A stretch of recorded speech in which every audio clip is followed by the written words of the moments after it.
My name is David Johnson. I'm a Republican political consultant based in Tallahassee. My client in this instance was approached by Sam Garrison. Sam Garrison is a state representative from Clay County, Florida. Clay County has had a referendum that passed in the year 2018 that required term limits of their constitutional county officers, such as supervisor of elections, tax collector, property appraiser, and so forth. They were going to institute those to begin so that they had they had 3 4-year terms that they could serve, 12 years in the same seat.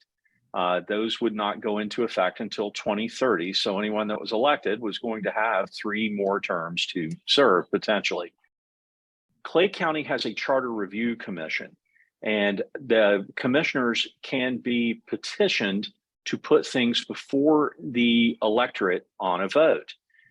They chose the August 2022 primary to put before a vote to repeal the term limits, basically to eliminate those 12-year term limits that would be in place and had been voted into just in 2018.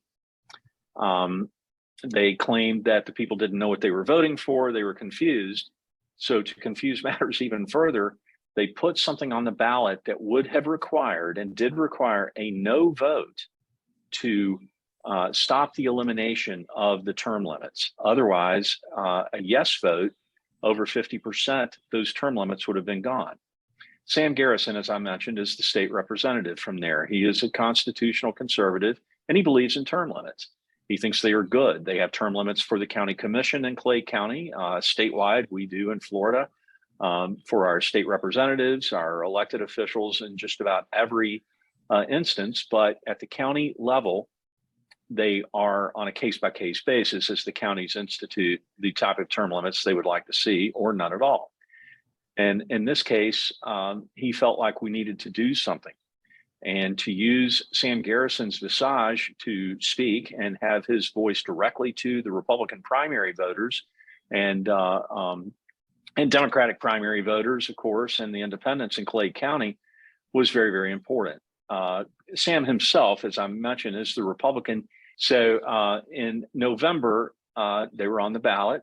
And in Florida, what we really have is election day that lasts for about 6 weeks, because we have vote by mail ballots that go out in September. We have the early voting locations that open throughout the county for people to convenience vote for the roughly 2 weeks before election day, and then election day itself. We need to define those people. We need to define Republicans, Democrats, and independents that were going to be voting in an off-year election.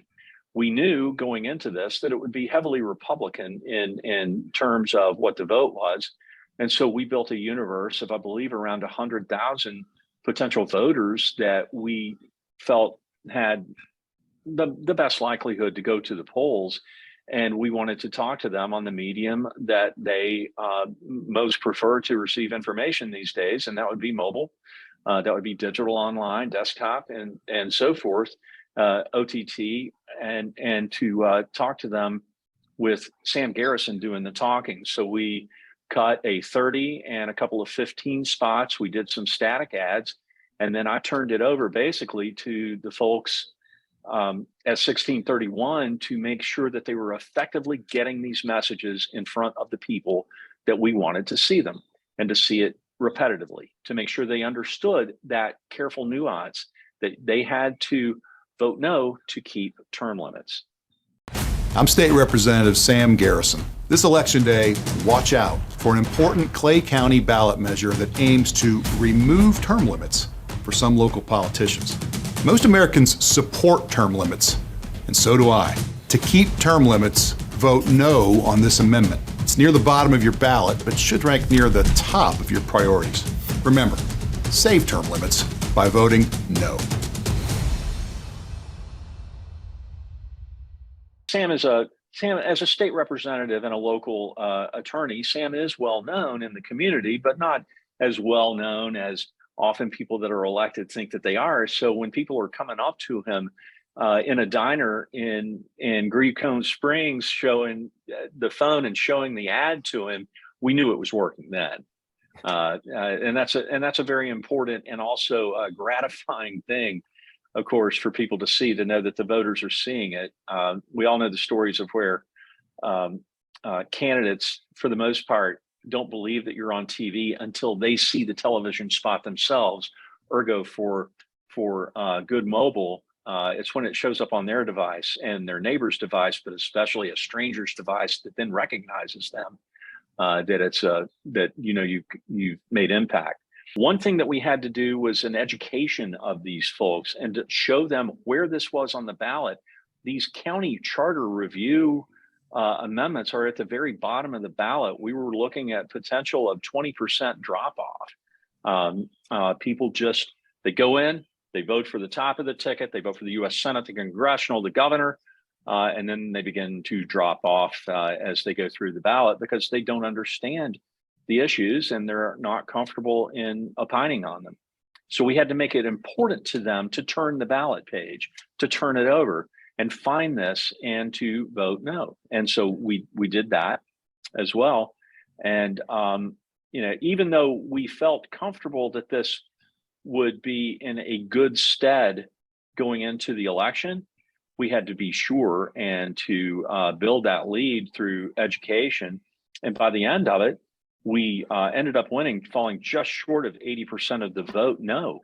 It was 79,000. Or I'm sorry, 79,000. It was 79.4% no to 20.6% yes. And we won overwhelming numbers on election day, but we were winning all along. We were winning with the early vote. We were winning with the vote by mail that I had said earlier began coming in at the end of September. In the end, one of our great goals was to lessen the drop-off effect as people found this on the ballot. And we were successful in that. 90,000 total people voted in Clay County. 84,000 of them found our initiative on the ballot at the very end of it.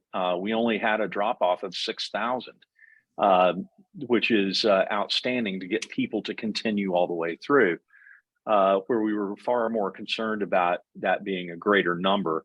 I think that the education that we did, targeting the people that we knew were going to be the likeliest of the voters, and they turned out to be. I began working with 1631 this summer, and when I got the project to do this Clay County amendment, I recognized that this was tailor-made for the services that they provided. They were very effective at delivering what we needed delivered in a timely manner, which is very important in Florida elections because of our 3 stages of voting: vote by mail, early voting, and election day voting. I also knew that I could trust these guys to make the deliveries. We had worked together on another project in another county this summer that was very, very successful. And we delivered a multitude of messages across the platforms that we needed to there, and were very successful in those. So I knew that this would be a tailor-made project for the services they were providing. And I was right. And I always like to be right when it comes to elections. And we were very happy to win 80-20, and look forward to working with 1631 more.